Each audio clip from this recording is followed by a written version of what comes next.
Entonces, en ese aspecto, hermanos, nosotros estamos viendo el día de hoy, en este mes, cómo discernir la voz de Dios.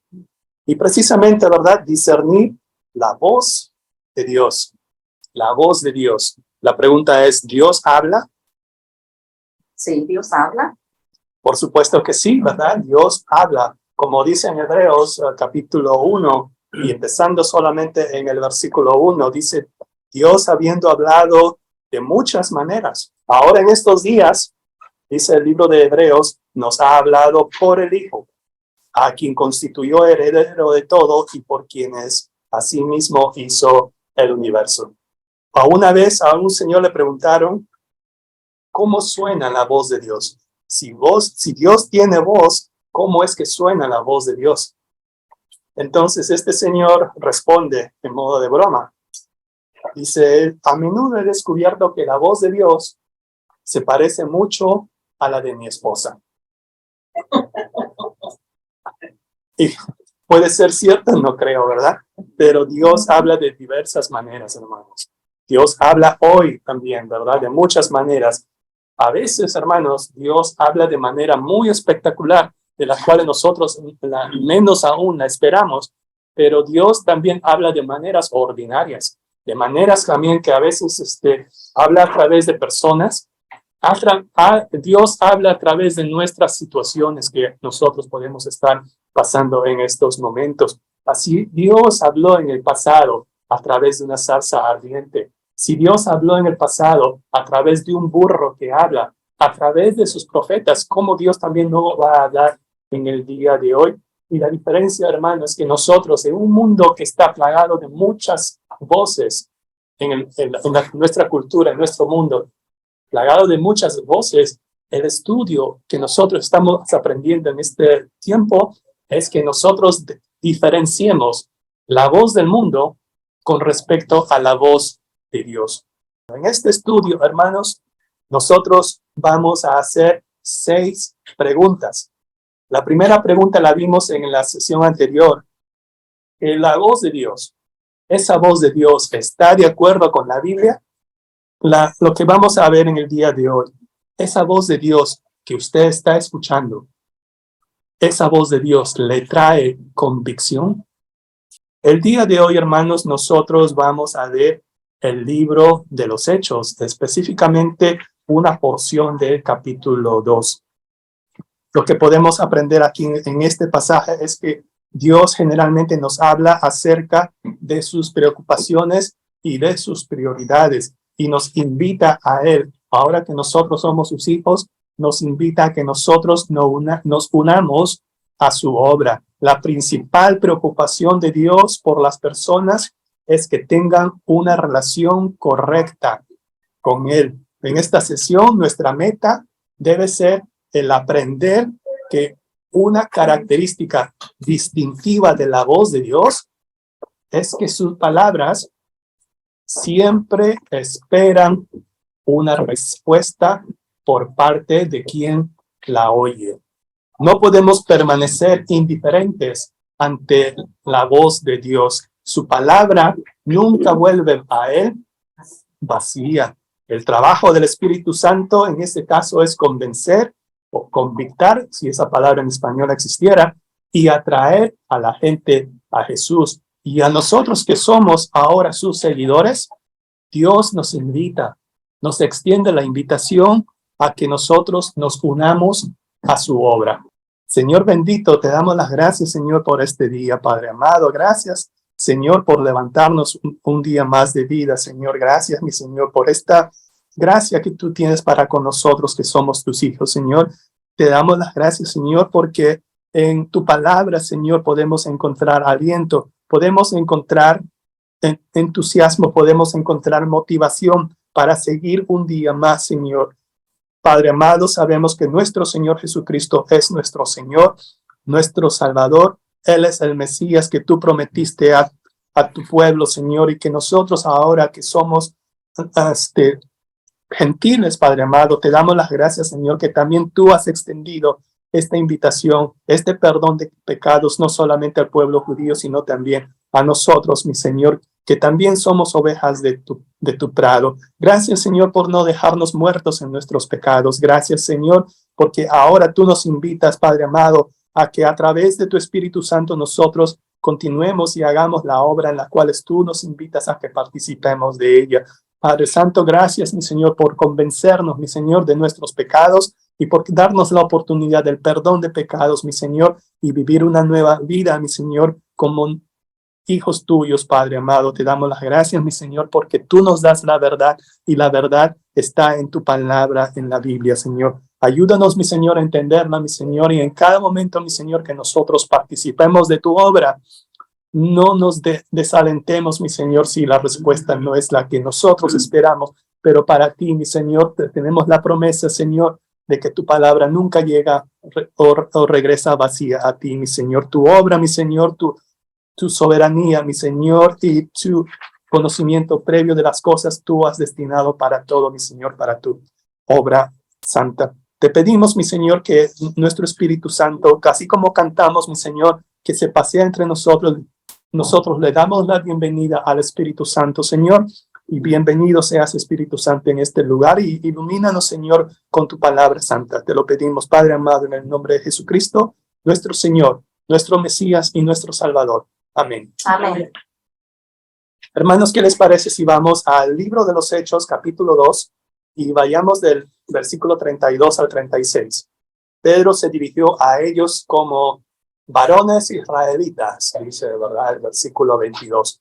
Pedro mencionó brevemente el ministerio de Jesús, especialmente sus milagros, pero principalmente enfatizó, y esto es muy importante, hermanos, que la muerte de Jesús era parte del plan de Dios para proveer salvación a los pecadores. Esto lo digo que es muy importante, hermanos, porque nosotros a veces podríamos pensar de que a Jesús lo agarraron desapercibido, que de pronto alguien lo agarró y él no se dio cuenta, sino todo estaba ya previsto en el plan de Dios.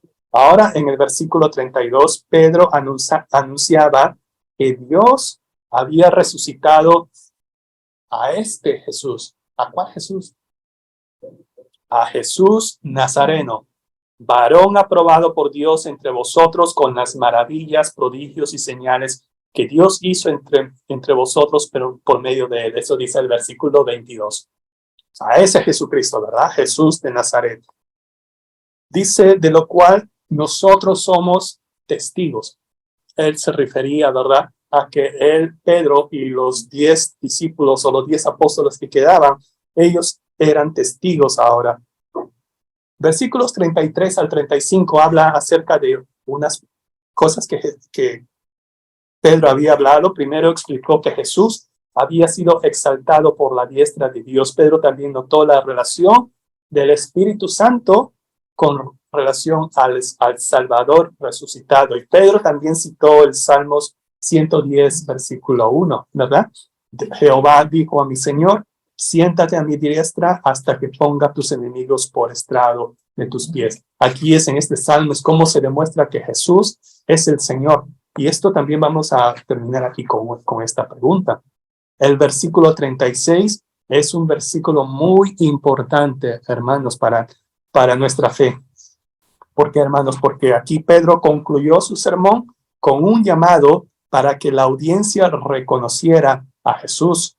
En un resumen contundente, Pedro enfatizó un concepto que no deseaba que escapara de la atención de toda la casa de Israel. Versículo 36 que dice así, sepa pues, ciertísimamente, con toda certeza, con toda seguridad, la casa de Israel, decía, ¿verdad?, que a este Jesús, a Jesús de Nazaret, a este Jesús a quien vosotros crucificasteis, Dios le ha hecho Señor y Cristo. Son palabras muy, muy importantes que ahorita lo vamos a ver.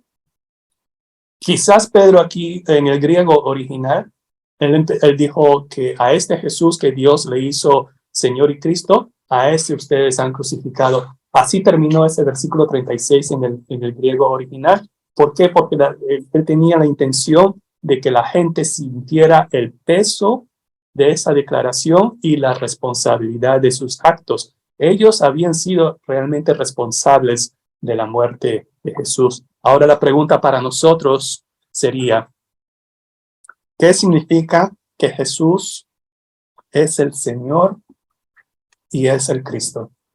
Es que tiene toda autoridad. Él tiene toda la autoridad como Señor.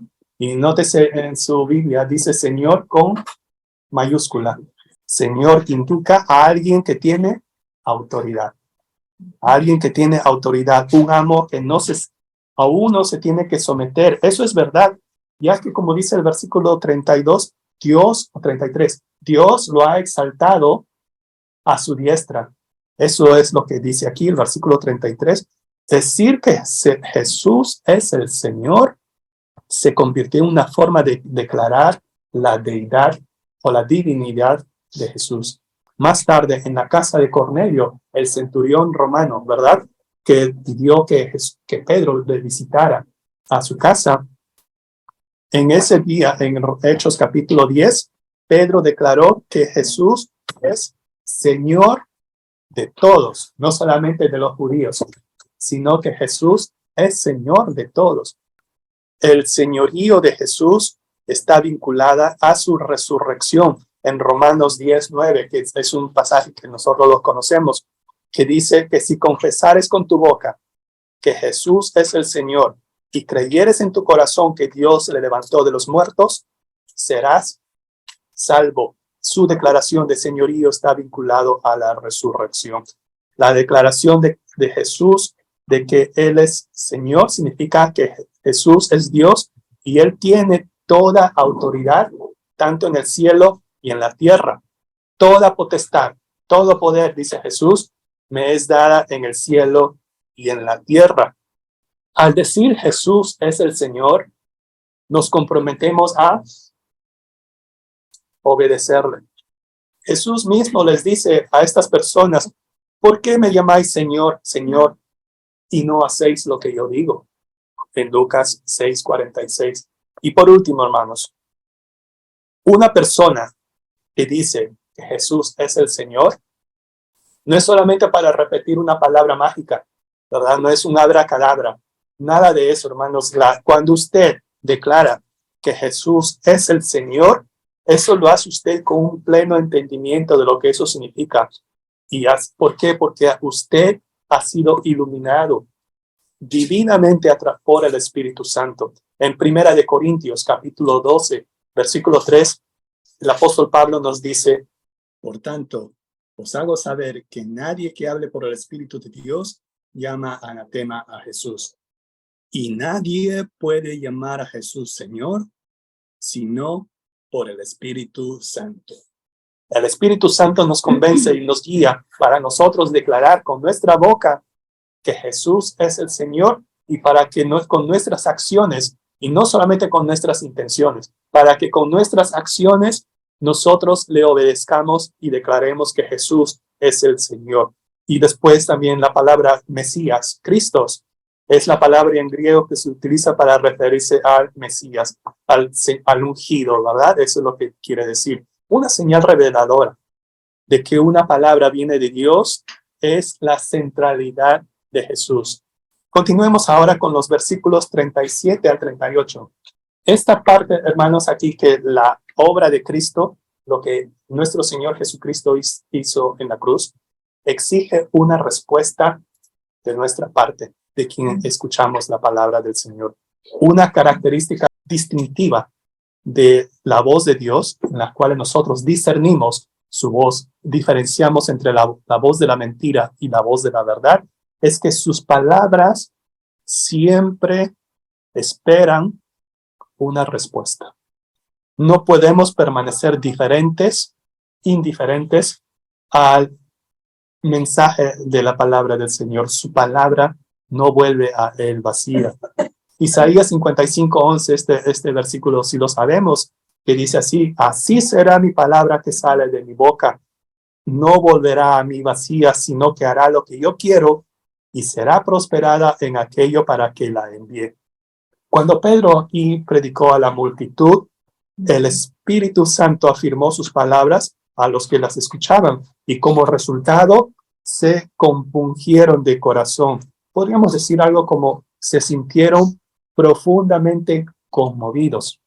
La voz de Dios espera una respuesta por parte de quien la oye. ¿Habría una respuesta positiva? ¿Habrá siempre una respuesta positiva a la palabra del Señor? No siempre. No siempre, ¿verdad?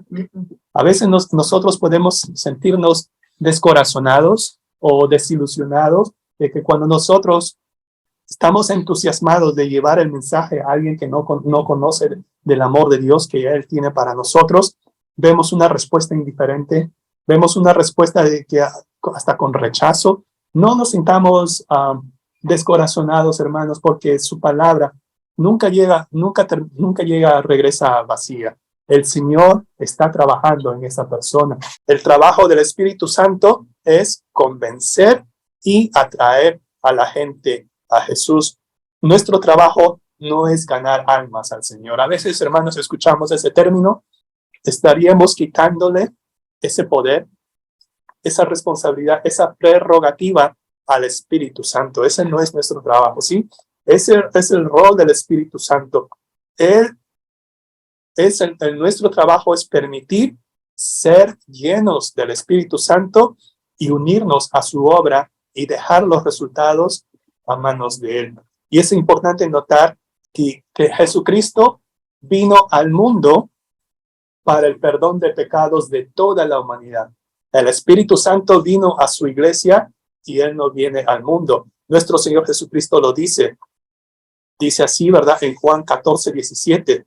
El Espíritu de verdad, al cual el mundo no puede recibir, porque no le ve ni le conoce, pero vosotros le conocéis, porque mora con vosotros y estará en vosotros.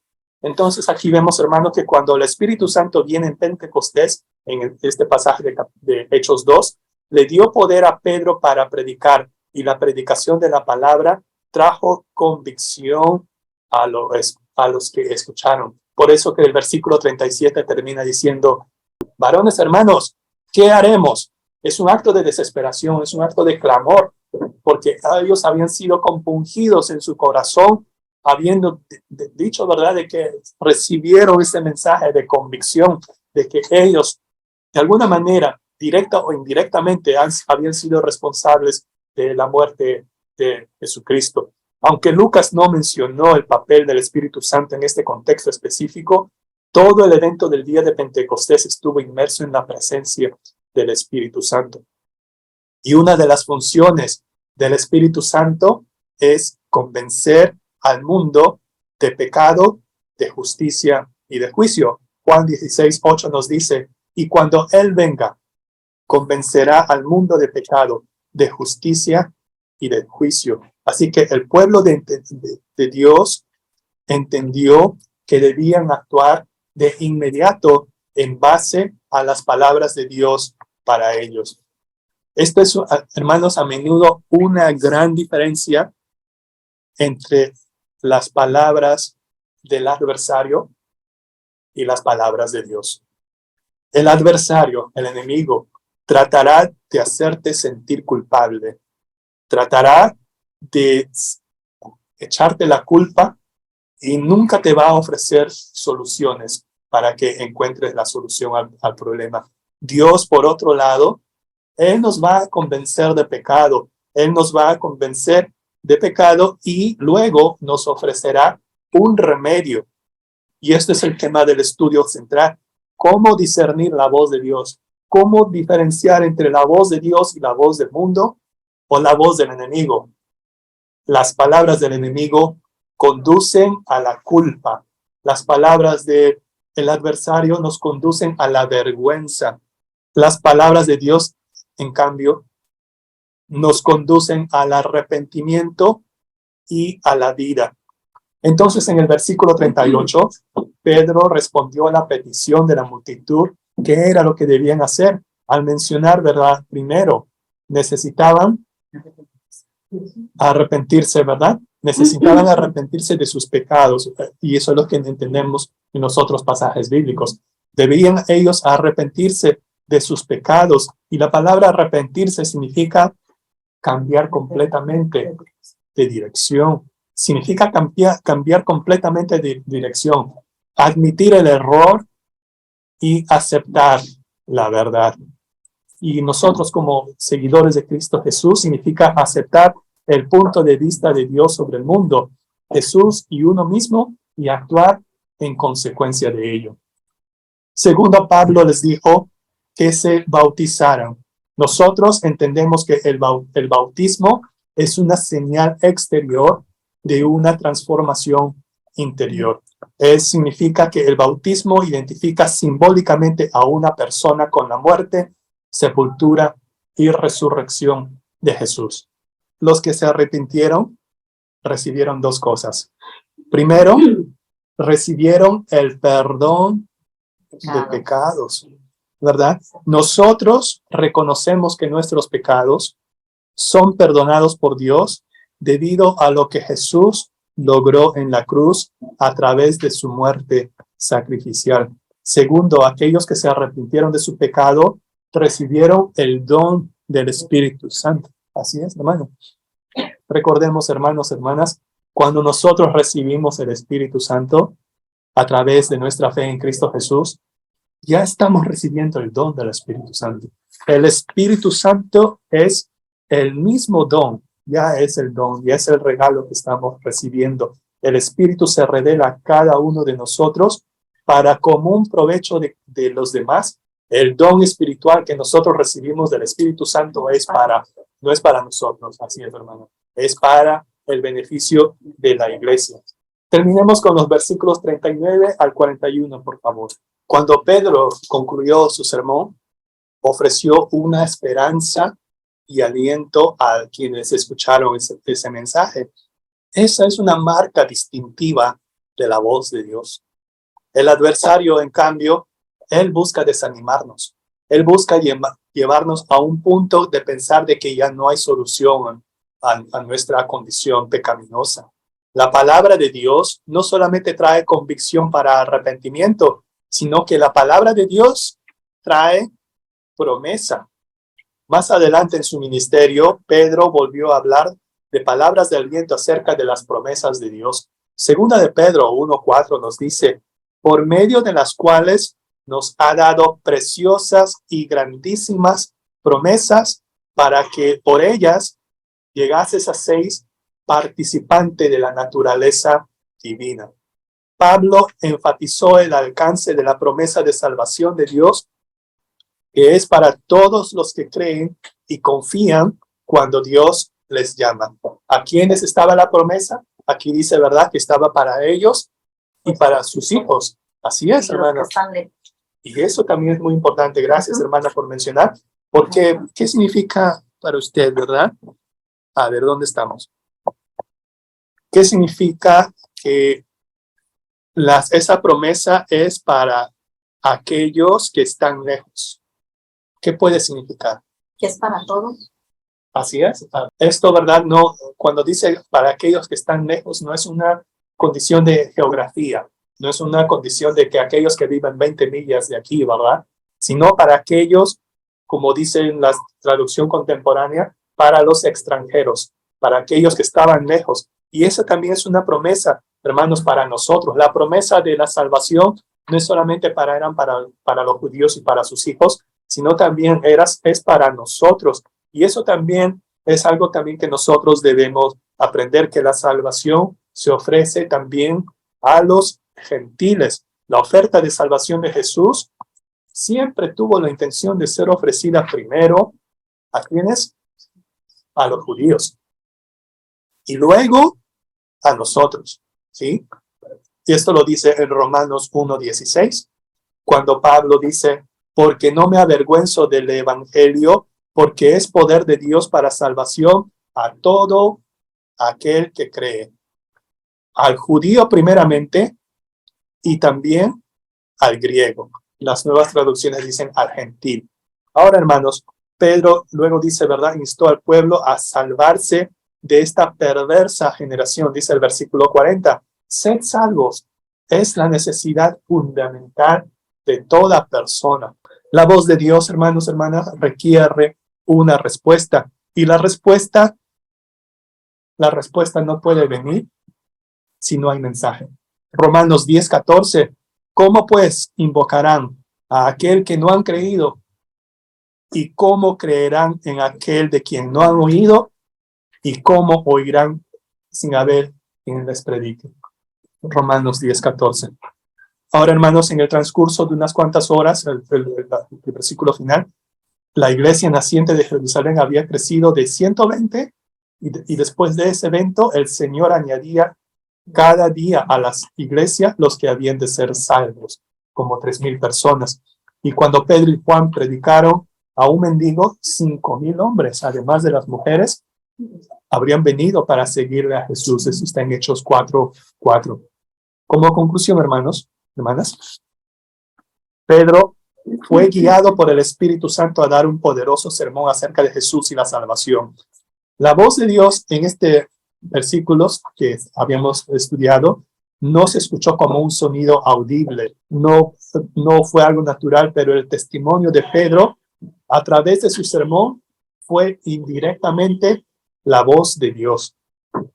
Hoy en día, hermanos, hermanas, debemos nosotros ser receptivos a la voz de Dios. Dios todavía habla hoy. ¿Cuántos podemos estar seguros de que Dios todavía habla hoy?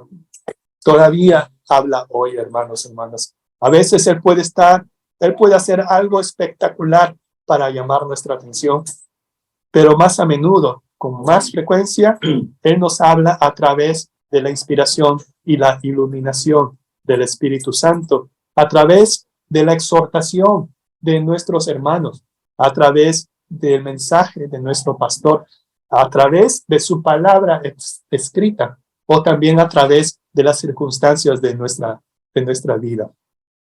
Cuando tengamos la oportunidad de hablar con alguien acerca de Cristo, es maravilloso, hermanos, si la persona responde en ese mismo momento, pero no nos frustremos si no lo hacen.